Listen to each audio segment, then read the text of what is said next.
as virtudes. A virtude é o oposto do vício. O que é o vício? É o hábito constante e repetitivo de se fazer o mal para si e para os outros. O que é a virtude? É o oposto. É o hábito constante e repetitivo de se fazer um bem para si e para o outro, para os outros. Tá? Assim fica mais fácil da gente entender. Principalmente as virtudes, como a gente vai ver aqui, as virtudes cardeais, naquilo que são próprias da nossa natureza. Essas virtudes, elas precisam ser exercitadas em nós, sabe? Vou usar o exemplo assim, vocês já foram para fora no potreiro, onde as vacas caminham longe, assim, lá pelas tantas elas acham um trilhozinho e vão indo sempre pelo mesmo trilho, chega a ficar fundo assim, né? É uma valeta e elas vão sempre por aquele mesmo trilho, ou seja, foi uma vez, foi 2 vezes, foi 3 vezes, agora se torna quase impossível sair dali.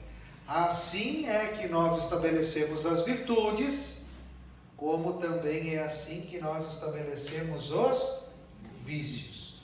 Se eu me proponho a me acordar todos os dias às 5:30 da manhã, e aí eu acordo às 5, no outro dia 5, no outro dia 5, sempre às 5:30, né? Vamos dizer às 5:30. Acordei um dia às 5:30, outro dia às 5:30. Dentro de pouco tempo, o meu corpo se acostuma e eu consigo acordar sempre às 5:30. Agora, um dia eu resolvo assim, eu estou com muito sono, aí toca o despertador e aí tem um botãozinho que isso só pode ter sido inventado no inferno. Só pode, isso aí foi inspiração do capeta, que se chama soneca. Aí tu aperta a soneca. Hoje eu estou muito cansado, ontem eu dormi tarde, eu passei o dia estudando, preparando a noite catequética, passei 2 horas de pé falando, eu vou dormir um pouquinho mais, final de semana vai ter muita missa para celebrar, eu vou ficar mais 15 minutinhos na cama. Chega no outro dia, mas hoje eu também estou cansado, mais 15 minutinhos na cama. No terceiro dia, o meu dedo não acha mais o botão para desligar o despertador, ele já vai direto para o soneca. E o vício já está estabelecido. Então é assim que nós adquirimos as virtudes e também é assim que nós adquirimos os vícios, pela repetição. Então, cuidado. Os vícios podem se estabelecer muito facilmente. Catecismo da Igreja Católica diz no número 1803: ocupai-vos de tudo que é verdadeiro, nobre, justo, puro, amável, tudo o que há de louvável, honroso, virtuoso ou de qualquer modo mereça louvor, conforme Filipenses 4, versículo 8. Diz o Catecismo: a virtude é uma disposição habitual e firme para praticar o bem. Então o que eu expliquei até agora não estava errado, né? É uma disposição, eu quero, habitual, ou seja, repetida, e firme, eu quero e vou, de fazer o bem. Permite à pessoa não somente praticar atos bons, mas dar o melhor de si mesma, ou seja, nos ajuda a vencer a mediocridade que a gente falava antes, para dar o melhor de si. A pessoa virtuosa tende para o bem com todas as suas forças sensíveis e espirituais. A pessoa virtuosa tende para o bem, procura-o e escolhe-o na prática. O objetivo da vida virtuosa é tornar-se semelhante a Deus. São Gregório de Nissa, bispo, disse isso. Qual é o objetivo da vida virtuosa? É tornar-se semelhante a Deus.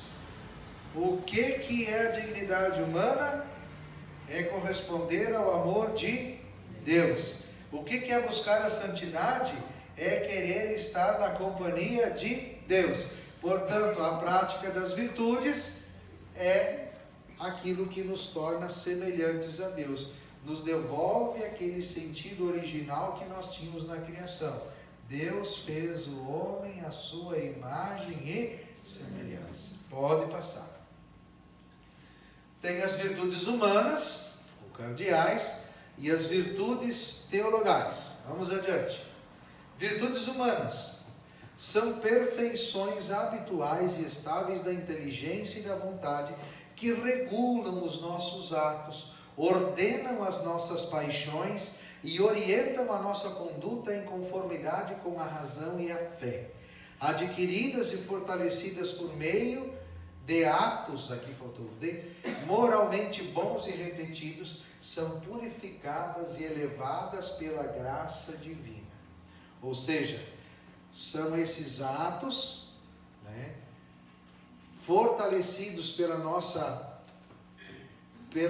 repetição e pela nossa vontade. Como eu disse, quanto mais eu persistir em acordar sempre no horário, mais eu vou conseguir, com mais facilidade, acordar naquele horário estabelecido. Ou seja, a repetição me fortalece essa virtude, mas precisa também da graça divina.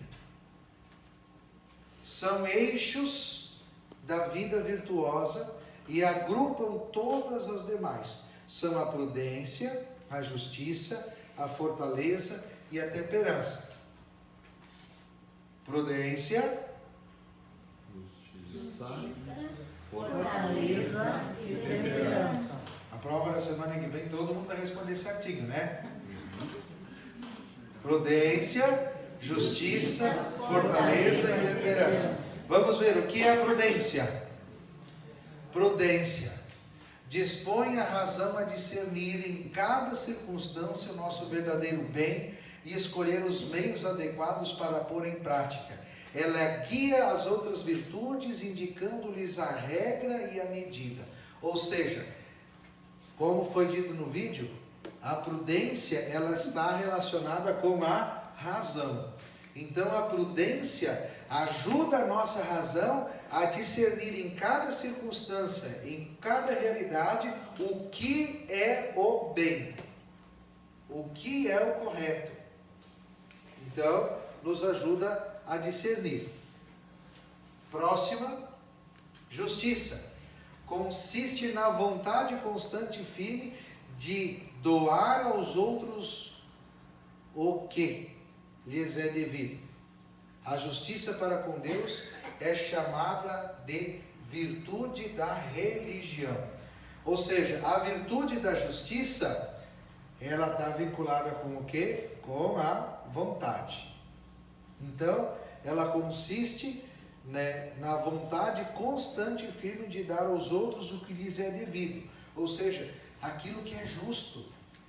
Nós temos em nós essa noção do que é justo, do que é bom e necessário para as pessoas. Se a gente vê uma pessoa sem roupa, nós sabemos que está faltando algo, de que é uma questão de justiça ela ter roupa para usar. Se nós vemos alguém passando fome, nossa consciência, a nossa vida, o nosso ser, os nossos sentimentos mostram, isso não está certo. Ela precisa ter o que comer. Ou seja, a justiça é a virtude que nos ajuda a dar aquilo que é devido para cada pessoa. E o que seria justiça em relação a Deus? É a virtude da religião. O que é religião? Religião é religar. Religar. Então, o que significa religião? É religar-se com Deus. Nós perdemos a nossa ligação com Deus pelo pecado e a religião vai nos ligando de novo com Deus.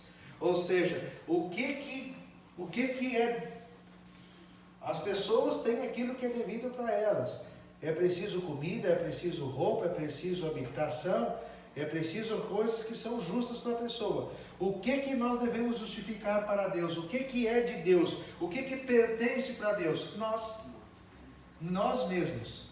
Portanto, o que é a justiça? A virtude da justiça em relação a Deus é devolvermos para Ele aquilo que é dele. Nós mesmos, pela religião, nos religando a Ele, voltando para Ele. Certo? Até aqui tudo bem? Eu sabia que essa parte das virtudes ia ser um pouquinho mais densa, porque as duas primeiras partes, enquanto eu estava preparando, foi bonitinho. Quando chegou nas virtudes, opa, aqui o buraco é mais embaixo. Aqui o gaúcho tem que usar espora também, senão o cavalo não sai do lugar. Vamos lá. Próxima virtude, fortaleza. Ela assegura a firmeza nas dificuldades e a consciência na procura do bem, chegando até a capacidade do eventual sacrifício da própria vida por causa da justiça.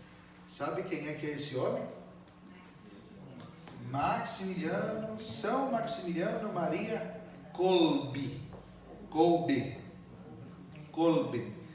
São Maximiliano foi celebrado essa semana. Quarta-feira. Tá? Quando? Quarta-feira. Quarta-feira, São Maximiliano.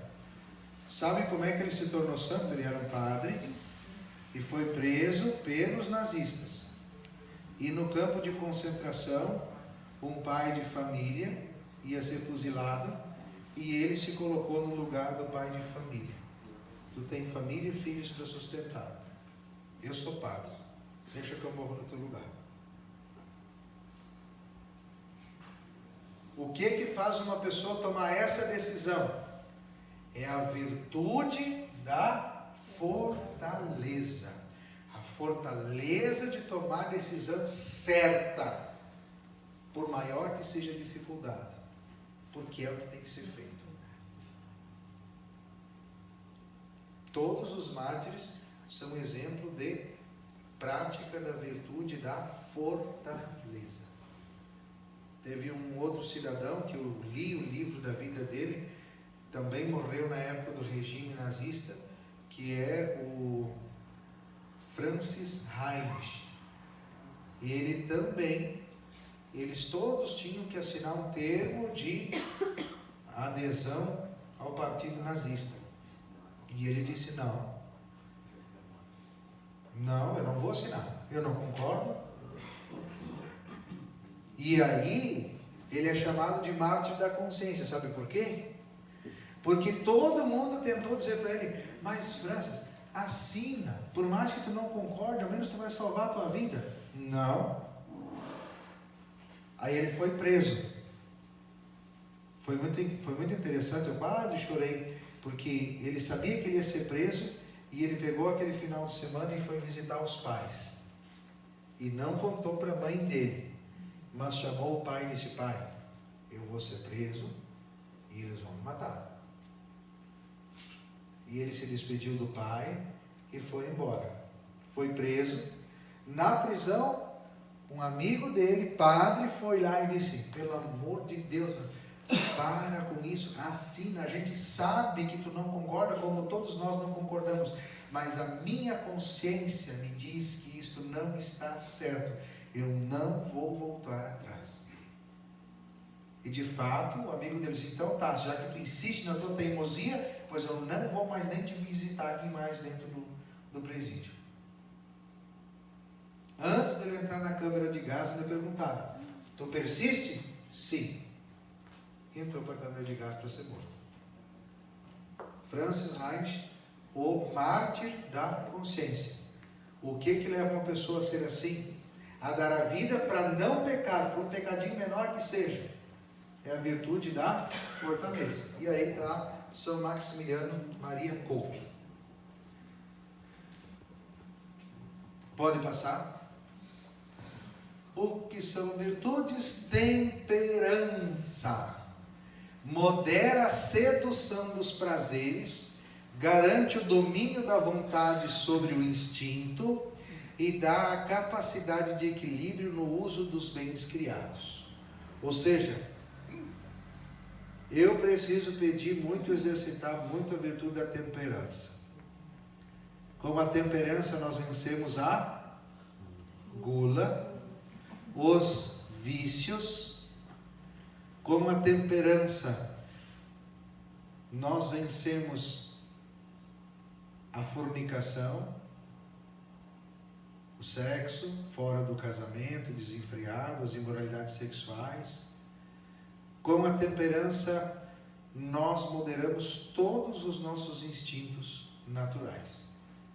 Então, pela prática, pelo exercício, nós nos fortalecemos, mas também pela graça de Deus, para não cairmos nas tentações dos prazeres, meramente prazeres carnais, sem o devido lugar. Porque tudo que Deus criou é bom, mas tudo na sua medida certa. Passamos. Vamos agora para as virtudes teologais. Sobre as virtudes humanas, cardeais, tudo certo? Até aqui tudo bem? Então, virtudes teologais. Essa aqui tem como origem, motivo e objetivo imediato o próprio Deus. Infundidas no homem com a graça santificante, ou seja, quando nós fomos batizados, recebemos a graça santificante e recebemos também as virtudes da fé, da esperança e da caridade. Elas nos tornam capazes de viver em relação com a Trindade e fundamentam e animam o agir moral do cristão, vivificando as virtudes humanas. Ou seja, elas dão mais vida ainda para aquelas outras 4 virtudes humanas que a gente já viu. São penhor da presença e da ação do Espírito Santo nas faculdades do ser humano. Ou seja, essas virtudes são sinal da presença e da ação do Espírito Santo em nós. São a fé, esperança e caridade. Pode passar? A fé é a virtude pela qual cremos em Deus e em tudo que Ele nos revelou e que a igreja nos propõe crer, porque Deus é a própria verdade. Com a fé, o homem se abandona livremente em Deus. Por isso o fiel procura conhecer e fazer a vontade de Deus, porque a fé age pelo amor, conforme Gálatas 5, versículo 6. Então, a virtude da fé é o que nos faz crer em Deus. Como é que nós fortalecemos a nossa fé? Pela prática, pela vivência, pelo esforço, mas acima de tudo pela graça. A fé já está em nós, foi infundida em nós, mas se nós não exercitamos, a gente também não aprofunda. Adiante. Esperança. Por ela, nós desejamos e esperamos de Deus a vida eterna como nossa felicidade, repondo nossa confiança nas promessas de Cristo e apoiando-nos no auxílio da graça do Espírito Santo para merecê-la e perseverar até o fim na vida terrena. Perseverar até o fim na nossa vida aqui, sabendo que o que nos espera é a união de novo com Deus. Vejam, isso aqui foi um pouco do que nós conversamos no final de semana, né? A vida eterna é a nossa felicidade. Ou seja, a morte não é mais para nós o fim, não é o interrompimento da vida. A morte é a entrada para a vida eterna, é a passagem para a nossa felicidade eterna.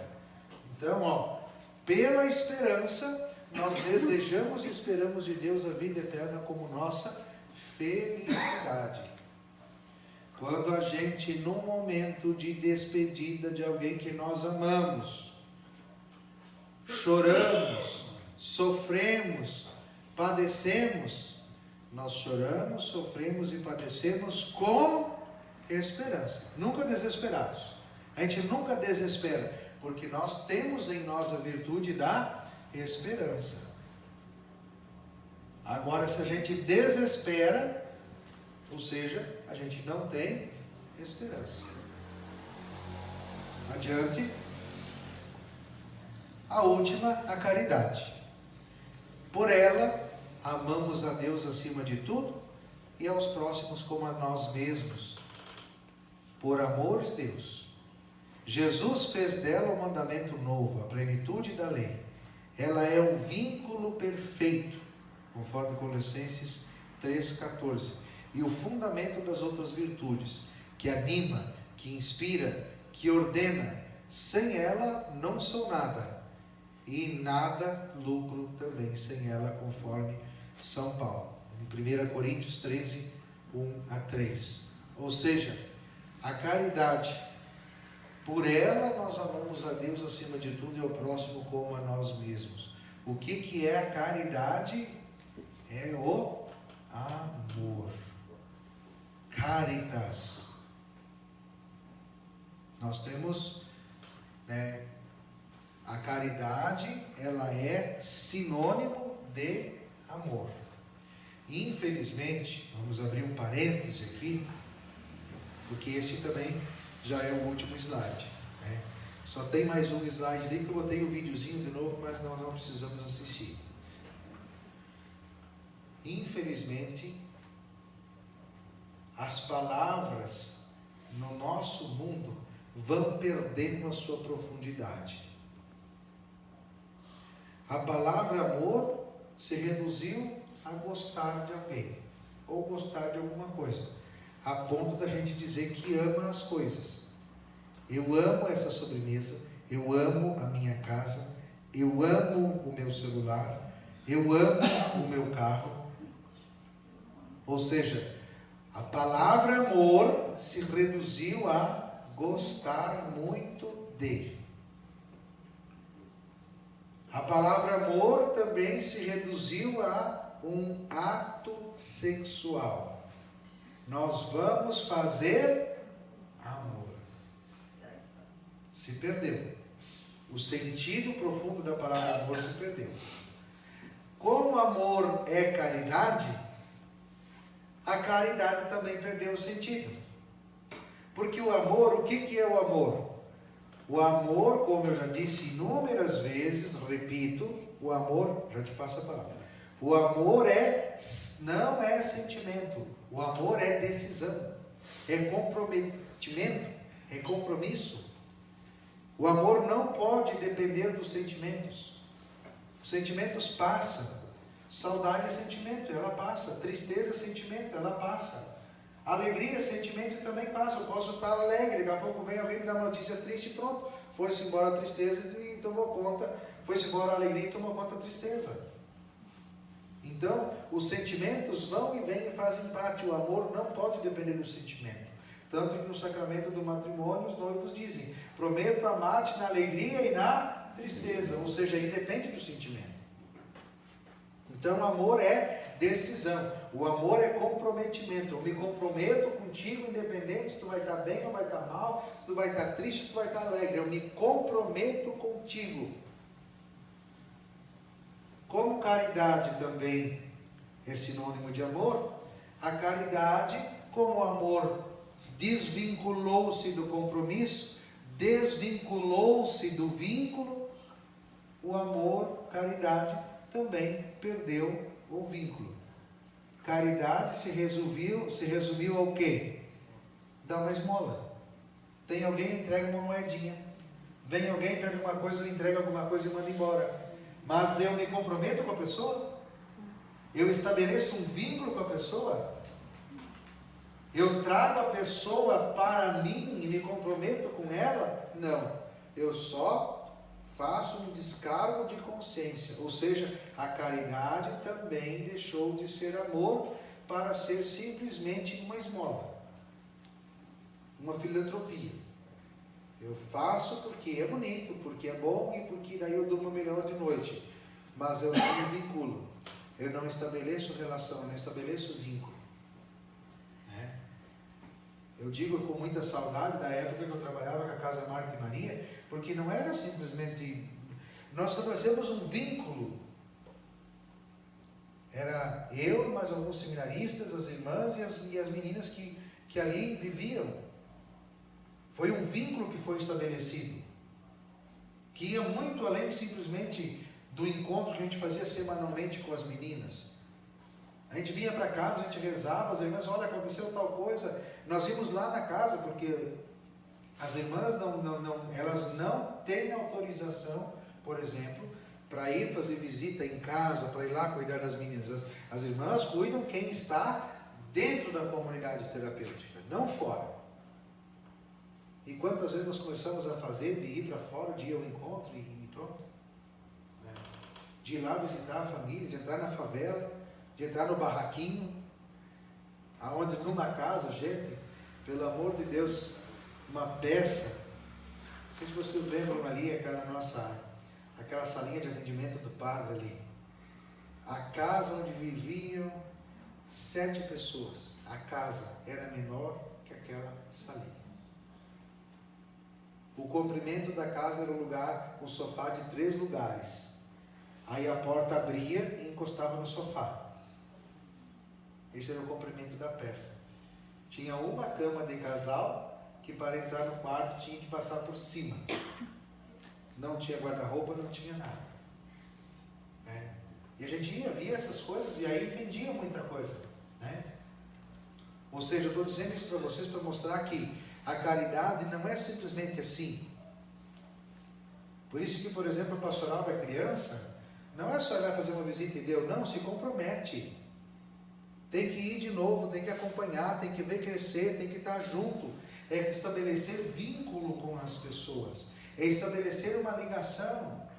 Aonde sim me incomoda aquilo que eu fui lá e que eu vi. Aquela visita me tira o sono. E aí é que nós entendemos que as nossas atividades pastorais não podem ser sem amor. Nós temos que estar vinculados. Aquela visita que nós fazemos como pastoral do batismo tem que de alguma forma estabelecer um vínculo. Pelo menos tem que ser a nossa vontade. Não é ir lá simplesmente por ir. Tem que estabelecer um vínculo.